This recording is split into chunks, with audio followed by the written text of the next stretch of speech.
स्वर्ग में विराजमान परमेश्वर यहोवा प्रभु यीशु मसीह पवित्र आत्मा जी पढ़े गए वचन के लिए धन्यवाद करते हैं। वचन को खुदा मनन करने के लिए, इसके गहरे वेदों को समझने के लिए पवित्र आत्मा के द्वारा अगुवाई करें। और जितने भी ये वचन सुने खुदा, ये वचन इनके जीवनों में 100 गुना फलों को लेके यीशु के नाम से, और कोई अंधकार की शक्ति ये वचन चुराने न पाए पिता परमेश्वर, और आपका नाम ऊंचा हो। ये वचन जड़ पकड़े और उगे और 100 गुना फलों को लाए इनके जीवन में यीशु के नाम, और आप ही का नाम प्रभु ऊंचा हो। आपके नाम से दया करे प्रभु, कृपा करे, रहम तरस करे, आने वाले दिन भले करे।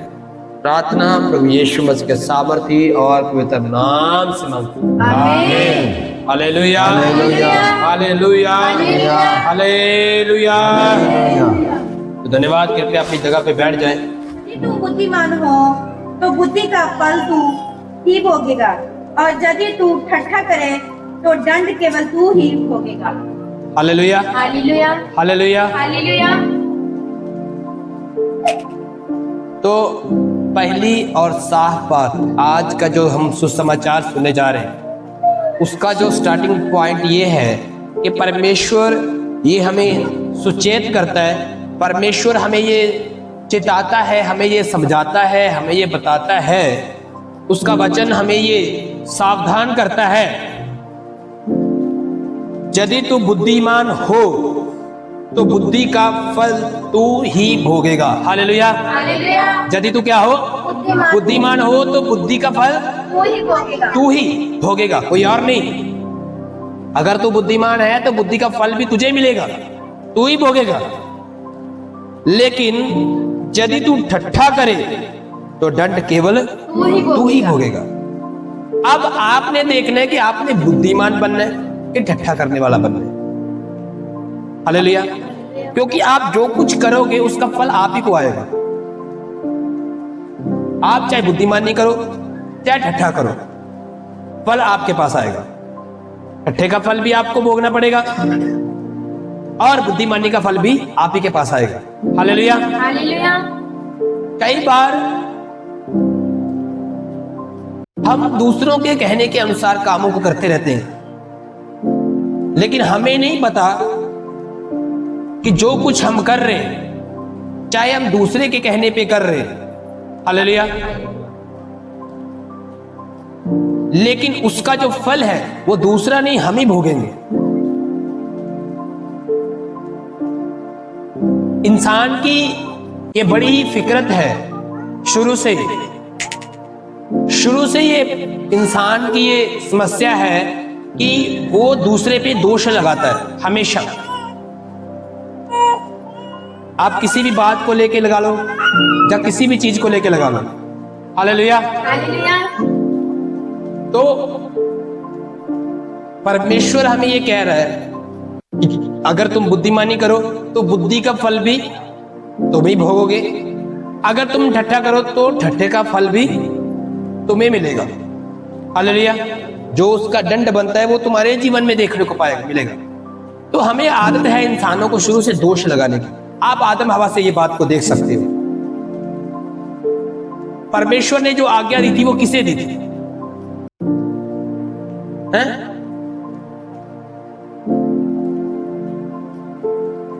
जब हम बाइबल को ठीक रीति से पढ़ते हैं तो ऐसे पढ़ने को मिलता है कि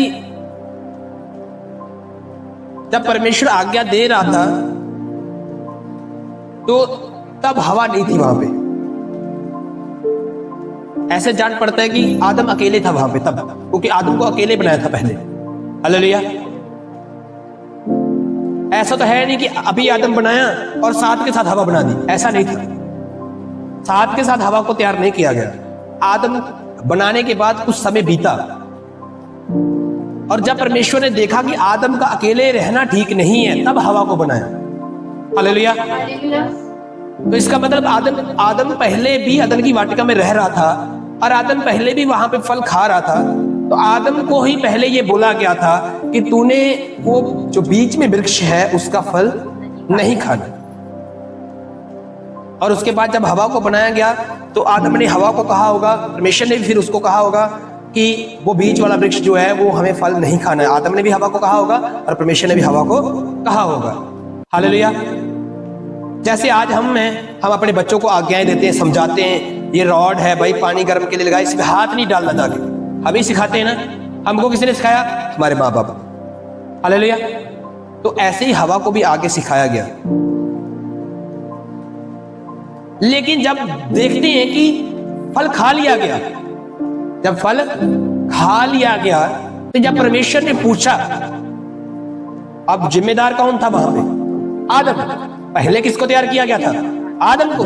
तो परमेश्वर ने पूछा भी किसको आके? आदम को। परमेश्वर ने हवा को आके नहीं पूछा, परमेश्वर ने आदम को आके पूछा। लेकिन अब आदम अपनी गलती नहीं मान रहा कि मेरी गलती है, मैंने फल खाया। हालेलुया। अब आदम अपना दोष, अपना गुनाह हवा पे डाल रहा है और कह रहा है कि जो तीवी, जो स्त्री आपने मुझे दी है, इसने मुझे खिलाया। Hallelujah, hallelujah. जबकि आज्ञा आदम को दी गई थी और पालन किसको करना था? आदम को ही करना था उस आज्ञा का। परमेश्वर ने आकर जिम्मेदार व्यक्ति को ही पूछा कि क्या जो मैंने तुझे फल खाने से मना किया था, तूने वो किया, तूने वही खाया? अब आदम की अपनी गलती थी, क्योंकि उसने हवा कोई जबरदस्ती थोड़ी ना उसके मुंह में डाल रही थी वो फल। आ जाना, हवा ने जबरदस्ती डाला था उसके मुंह में, अपनी इच्छा से खाया, अपनी मर्जी से खाया, लेकिन अपनी गलती नहीं मानी। दोष किस पे लगाया? हवा पे लगाया। हवा को पूछा तो क्या सांप ने जबरदस्ती तोड़ के मुंह में डाला था? अपने हाथों से तोड़ा और खाया। लेकिन जब बारी आई, हवा तूने ये क्या किया, तो मुझे सांप ने भरमाया, आगे दोष लगाया।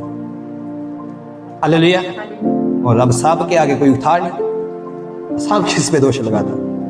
हालेलुया।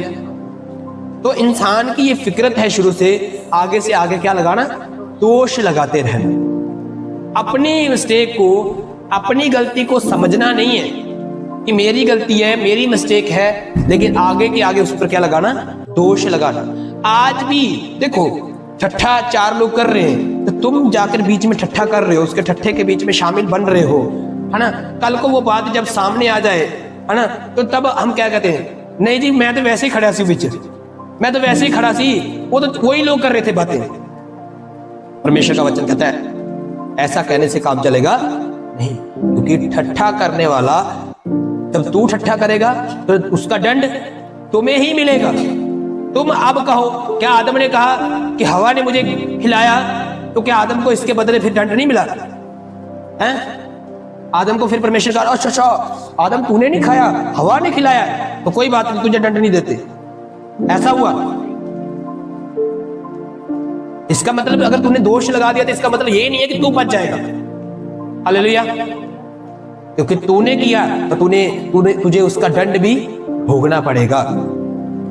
हवा ने आगे सांप पर लगा दिया दोष, तो क्या इसका मतलब परमेश्वर ने हवा को दंड नहीं दिया?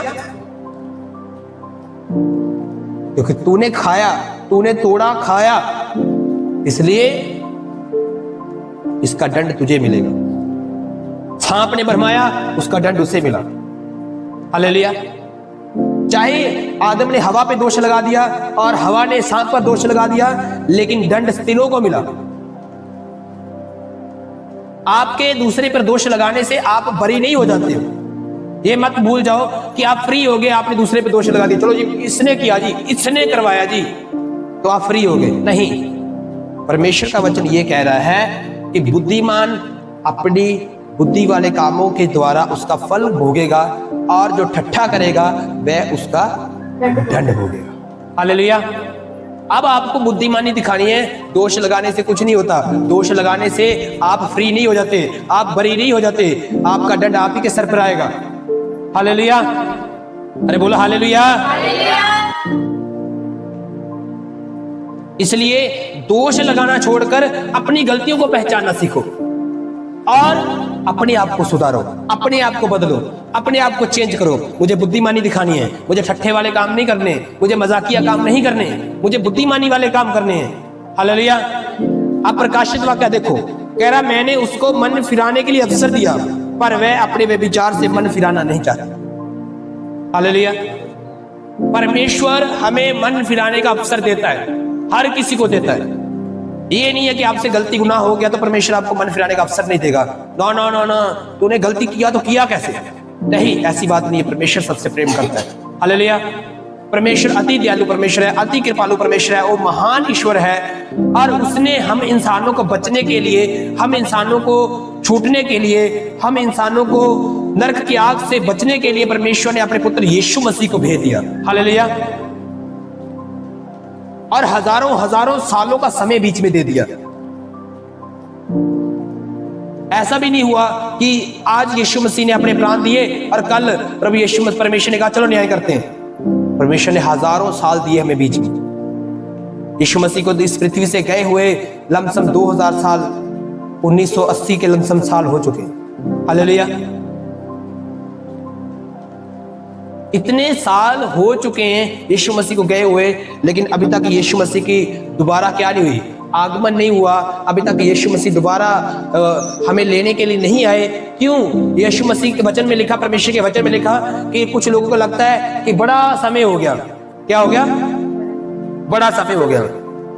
लेकिन एक बात सोचो, क्या सारी दुनिया ने यीशु पर विश्वास कर लिया? तो परमेश्वर के वचन में ये लिखा है कि वो नहीं चाहता कि कोई भी रूह नाश हो, वो चाहता है कि ज्यादा से ज्यादा लोग क्या किए जाए, बचाए जाए। परमेश्वर हर किसी को अवसर देता है बचने के लिए, हर किसी को अवसर देता है माफी मांगने के लिए, हर किसी को अवसर देता है ताकि वो यीशु पर विश्वास करके उद्धार पाले। हालेलुया। तो प्रकाशित वाक्य में जब पढ़ रहे हैं तो परमेश्वर का वचन कहता है मैंने उसको अवसर दिया, लेकिन फिर भी उसने अपना मन नहीं फिराया, अपने बुरे कामों से उसने अपने मन को नहीं फिराया। आज परमेश्वर भी आप लोगों को, अनेक लोगों को अवसर देता है। और जब परमेश्वर आपको अवसर दे तो परमेश्वर के वचन में लिखा उसके अवसर को बहुमूल्य जानो। उसके अवसर को क्या करो? बहुमूल्य जानो। क्योंकि वो आपको अवसर दे रहा है तो आपको उस अवसर को गंवाना नहीं है। हालेलुया। उसे क्या जानना है? बहुमूल्य जानना है। और जब आपको अवसर मिल रहा है तो आपको क्षमा मांगकर, आपको अपने पापों से अंगीकार कर कर अपने आप को बदलना है, अपने आप को चेंज करना है। हमें वही पहले वाले आदम हवा नहीं रहना है कि आगे से आगे दोष लगाते जाओ।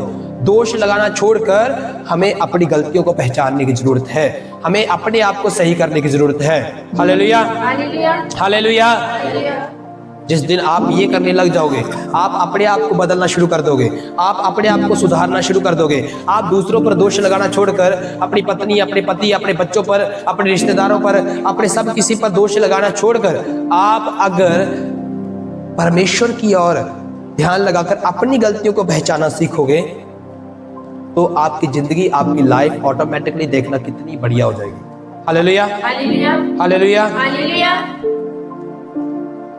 कह रहा देख मैं उसे रोगशिया पर डालता हूं और जो उसके साथ व्यभिचार करते यदि वो भी उसके से कामों से मन ना फिराएंगे तो मैं उन्हें बड़े क्लेश में डालूंगा। हालेलुया। परमेश्वर कहता कि मैं उस स्त्री को जिसे मैंने अवसर दिया मन फिराने का, लेकिन उसने अपना मन नहीं फिराया और मन फिराना नहीं चाहती, मैं उसे रोगशिया पे डालूंगा। और जो लोग जितने भी उसके साथ व्यभिचार करते हैं यदि वो भी उसके से कामों से मन ना फिराएंगे तो मैं उन्हें बड़े क्लेश में डालूंगा। अब शैतान ने तो ठान लिया, उसने तो मन फिराना नहीं है। हाँ जाना। हालेलुया। शैतान ने क्या कर लिया? ठान लिया, उसने तो मन फिराना नहीं है। उसे भी मौका मिला होगा, उसे भी अवसर मिला होगा पक्का। बेशक लिखित रूप में हमें यह बात समझ में नहीं आती, लेकिन उसको भी परमेश्वर ने जरूर अवसर दिया होगा कि अपनी गलती मान। लेकिन उसने गलती मानने की बजाय परमेश्वर का क्या किया? विद्रोह किया। उसने परमेश्वर से युद्ध किया। अब शैतान ने तो मतलब एक ठान लिया कि उसको परमेश्वर के खिलाफ ही काम करना है, उसको परमेश्वर की ओर नहीं काम करना, उसे परमेश्वर के विरुद्ध ही काम करना है। तो वचन ये कहता है जो लोग भी शैतान के जैसे काम करेंगे, जो लोग भी उसके कामों से मन नहीं फिराएंगे, फिर जहां शैतान होगा वहीं वो लोग भी डाल दिए जाएंगे। हालेलुया। मेरी बात समझ पा रहे कि नहीं? कई बार आपके घर में आपकी मम्मी, आपका पापा, आपके रिश्तेदार, जहां आपके बच्चे, जहां आपकी पत्नी, जहां आपका पति, वो मन नहीं फिराते, वो बदलना नहीं चाहते। आपने कितनी बार उसको बोल लिया, आपने कितनी बार उसको कह लिया, लेकिन वो मन नहीं फिराना चाहते। आप मेरी एक बात बताओ, जब अगर वो मन नहीं फिराना चाहते, तो क्या इसका मतलब हम भी उनके जैसे काम करते रहें? अगर हम उनके जैसे काम करेंगे तो फिर जहां वो होंगे वहां हम भी पाए जाएंगे। अगर उनका हिस्सा नरक है तो फिर हम भी नरक में जाएंगे। लेकिन अगर हम उनके कामों से मन फिराएं, उनके जैसे काम ना करके हम परमेश्वर के वचन को पूरा करना शुरू करें, हम अपने पति के जैसे नहीं, अपनी पत्नी के जैसे नहीं, अपने बच्चों के जैसे नहीं, अपने माता पिता के जैसे नहीं, हम परमेश्वर के वचन के जैसा काम करें, तो फिर जहां वो होंगे वहां हम नहीं होंगे। अगर वो नरक में जाएंगे तो हम स्वर्ग में होंगे। हालेलुया। क्योंकि हर कोई अपना फल भोगेगा। अभी हमने नीति वचन से पढ़ लिया ना कि बुद्धिमान अपनी बुद्धि का फल पाएगा और ठट्ठा करने वाला उसका दंड पाएगा। हालेलुया। अब अगर आप ये कहो, लो जी मेरा तो दादा भी दारू पीता था, मेरे डैडी भी दारू पीता है, तो अब मैं भी दारू पीऊंगा और क्या करूंगा? तो जहां दादा है, जहां आपका पापा है, वहीं फिर आप भी होंगे। Hallelujah, hallelujah. लेकिन अगर तुम अपने जीवन में बदलाव चाहते हो तो तुम उनके जैसे काम ना करो, तुम परमेश्वर के वचन के जैसे काम करो। हालेलुया। आज कुछ लोग, मैं आपको रियलिटी बता रहा हूं, कुछ चर्चों में दारू पीते हैं, कुछ चर्चों में दारू पीते हैं। कारण उनका प्रचारक पीता है और कलीसिया भी पीती है। वो लोग ये सोचते हैं कि अगर हमारा प्रचारक पी रहा है, अगर वो स्वर्ग जा सकता है तो हम भी पिएंगे, तो हम भी कहां जाएंगे? स्वर्ग जाएंगे। लेकिन उनको ये बात मालूम नहीं है कि जो परमेश्वर के घर में, परमेश्वर के सामने गलती करेगा उसका फल भी वही भोगेगा। हालेलुया। अगर आपका प्रचारक गलती कर रहा है तो उसका फल वो भोगेगा, लेकिन अगर आप अपने प्रचारक को देखकर आप भी वही गलतियां कर रहे हो तो फिर आप भी उसका फल भोगोगे। आपको एक दूसरे की तरफ देखकर नहीं चलना है। लो जी पास्टर जी तो ऐसे ही करते हैं, लो जी फलाना भी तो ऐसे करता है, ढिमका भी तो ऐसे करता है, तो भाई वो जो जैसे करता है वो उसका फल भोगेगा। फिर अच्छे कामों की रीस करो, ना कि बुरे कामों की। Hallelujah, hallelujah. अच्छे कामों की रीस करो, बुरे कामों की नहीं। परमेश्वर के वचन को पूरा करो, परमेश्वर के वचन को फॉलो करो। क्योंकि ये बात अपने दिमाग में सेट कर लो कि कोई किसी का लेखा नहीं देगा, हर कोई अपना फल भोगेगा। ना बच्चे माँ बाप का, ना माँ बाप बच्चों का देंगे, हर कोई अपना फल भोगेगा। इसलिए अपने माँ बाप को देख के मत चलो, अपने बच्चों को देख के मत चलो, अपने रिश्तेदारों को देख के मत चलो, आप वचन को देख के, यीशु मसीह को देख के चलो। हालेलुया। अगर बचना है तो। और अगर आपको दूसरों को देख के चलना है, संसार को देख के चलना है, तो फिर जहां संसार होगा वहां तुम भी होगे, जो उनका होगा वो तुम्हारा भी होगा। इसलिए चार लोग ठट्ठा कर रहे हैं तो आप भी उसी में जाके शामिल मत हो जाओ और कहो ठट्ठा करो, कहो भी अगर इनको प्रभु कुछ नहीं कह रहा तो फिर मेरे को क्या कहेगा प्रभु। अगर उनका जो होगा फिर वो तुम्हारा भी होगा। हालेलुया। क्योंकि वो तुम्हारा लेखा नहीं देंगे, वो अपना अपना दंड उठाएंगे, फिर तुम्हें अपना ही उठाना पड़ेगा। हालेलुया। तुम दोष लगाकर भरी नहीं हो सकते। आदम की तरह दोष लगा दोगे हवा के ऊपर तो आदम तुम्हें फिर दंड नहीं मिलेगा, मिलेगा। तुम आगे दोष लगा दोगे कि वो चार लोग ठट्ठा कर रहे थे इसलिए मैं तो वहां पे वैसे खड़ा हो गया, मैं तो कुछ नहीं किया जी, मैं कुछ, ऐसा नहीं है। फिर तुम्हें तुम्हारा भोगना है। हालेलुया। इसलिए अपने आप को फ्री करने के लिए ऐसे लोगों से परे रहो। आपको अगर कुछ नहीं मालूम है तो परे रहो। हालेलुया। आज देखो एक बात क्या कि मैं अभी बंद करूंगा, आगे नहीं जाएंगे, आगे हमें ले हैंड प्रार्थना भी करनी है, ऑयल प्रार्थना। एक बात कहता हूं, अभी कितनी सारी चर्चेस है, सुनो कितनी सारी चर्चेस है ना। पास्टर कुंदरा चर्च है, पास्टर ब्रजेंद्र चर्च है, पास्टर देव खोजेवाल चर्च है, रमन हंस मिनिस्ट्री है, सुखपाल राणा मिनिस्ट्री है, अमृत संधु मिनिस्ट्री है। हालेलुया। अंकित मिनिस्ट्री है और पास्टर अरुण थॉमस मिनिस्ट्री है, ऐसी बड़ी बड़ी और बहुत सारी मिनिस्ट्रीज हैं, है ना। पास्टर शमी हंस मिनिस्ट्री है, रमन हंस है ना, पास्टर शिमोन, तो बहुत अनेकों पास्टर हैं, बड़ी बड़ी मिनिस्ट्रियां हैं। लोग ना कर क्या रहे हैं आज के टाइम पे, यूट्यूब खोल के देख लो, और वैसे भी रियलिटी में भी आपको मिल जाएंगे, अपने पे ध्यान नहीं दे रहे, फोकस दूसरों पे। ये पास्टर अंकुल नरूला की मिनिस्ट्री फलानी ढमकानी बेकार है, पास्टर इसकी फलानी ढमकानी बेकार है, इसकी बेकार है, उसकी बेकार है, ये वचन के अनुसार नहीं चल रहा, वो वचन के अनुसार नहीं चल रहा। अरे सारे की बातें छोड़ो, तुम वचन के अनुसार चल रहे हो कि नहीं चल रहे हो ये देखो बस। हालेलुया। तुम्हें अपना देखना चाहिए, तुम्हें अपना लेखा देना है भाई। तुम्हें अपनी संधू का अंकल नरूला का लेखा नहीं देना है। तुम उनके ऊपर फोकस कर रहे हो और अपना ध्यान दे नहीं रहे। बाइबल के अनुसार हर कोई क्या, मैं एक भी पास्टर, एक भी मिनिस्ट्री, एक भी विश्वासी, क्या मुझे एक भी कह दे कि वो बाइबल के अनुसार परफेक्ट है? एक भी। तो जब तुम खुद परफेक्ट नहीं हो तो तुम दूसरों के ऊपर क्यों फोकस कर रहे हो, क्यों दोष लगा रहे हो? मैं अपने पे फोकस करना है, अपने को बदलाव में लेके आना है, अपने को चेंज करना है। जितना बदल सकते हो बाइबल के अनुसार, जितना ज्यादा गंभीर रीति से अपने आप को चेंज कर सकते हो उतना चेंज करो। हालेलुया। क्योंकि लेखा तुम्हें अपना ही देना है। दूसरा तीसरा क्या कह रहा है, क्या कर रहा है, तुम्हें उसका लेखा नहीं देना। तुम्हें बाइबल उठानी है, बाइबल के अनुसार प्रचार करना है। तुम्हें ये नहीं कि उसको टारगेट करना है, उसको टारगेट करना है, उसको टारगेट मत करो किसी को। हालेलुया। देखो जी, आज यूट्यूब पे इतना बुरा हाल हो रखा है ना, मैंने सच बता रहा हूँ, यूट्यूब पे बहुत बुरा हाल हो रखा है। ये 4 एक वीडियो, ये इसका पर्दाफाश कर दिया, ये इसका पर्दाफाश कर रहे हैं एक दूसरे। बाइबल में क्या लिखा है?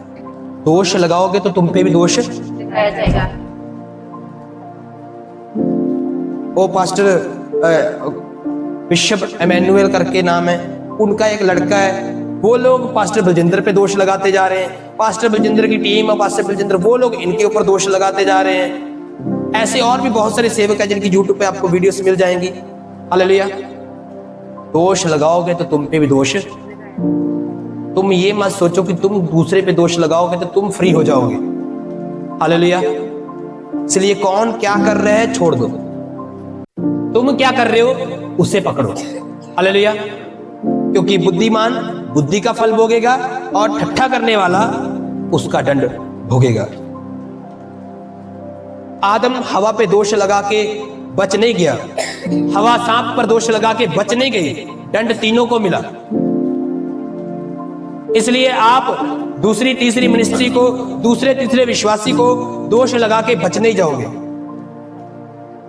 जो आपने किया है आपको उसका दंड उठाना है। दूसरी बात, साफ बात आपको कहता हूं, हालेलुया।